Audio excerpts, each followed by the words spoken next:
रामेश्वर भैया तुमने दवा नहीं दिया ना लास्ट तक। मेरे को बताओ अभी क्या क्या करना है घर पे जाके।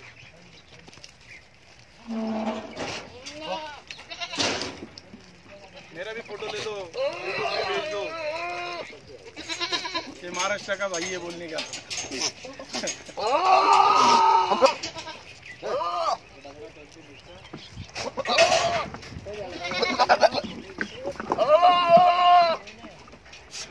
आप अपना इंटरव्यू दे दीजिए। हाँ दे देंगे, एक नंबर बताता है मराठी। ये मी महाराष्ट्रामधून जुन्नर तालुक्यामधून आलेलो आहे। जुन्नर तालुक्यामधून यूट्यूबवर रामेश्वर भैयाचे जे यूट्यूबवर शेळ्यांचा फार्म बघितला आणि आल्यानंतर रामेश्वर भैयाबरोबर माझी दोस्ती झाली। रामेश्वर भैयांनी चांगल्या रेटमध्ये आणि क्वालिटीच्या बकऱ्या मला घेऊन दिल्या।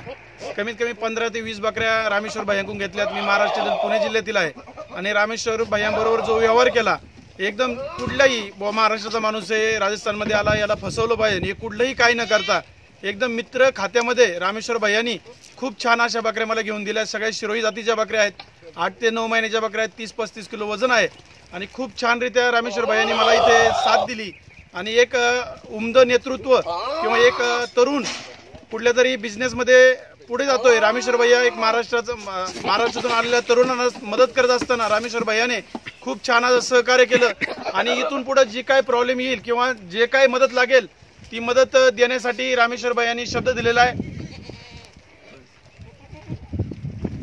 रामेश्वर भैयाचं खूप सहकार्य आणि खूप छान असं रामेश्वर भैयांचं नियोजन आणि आयोजन आहे। कुणालाही फसवणे नाही, कुणाला काय नाही, एकदम छान असं नियोजन करतात आणि जशा क्वालिटीच्या पाहिजे ज्याची जशी पारख आहे जशी इच्छा आहे तशा बकऱ्या घेऊन दिल्या जातात। रामेश्वर भैया एक नंबरचा सेलिंग करणारा राजस्थान मधला एक बकरी व्यापारी आहे। खूप छान असं काम करतायत। त्यांना महाराष्ट्राच्या वतीने एक सुधीर महाराज गोलप या प्रतिष्ठानच्या वतीने त्यांचे मी आभार मानतो। धन्यवाद। जय हिंद, जय महाराष्ट्र।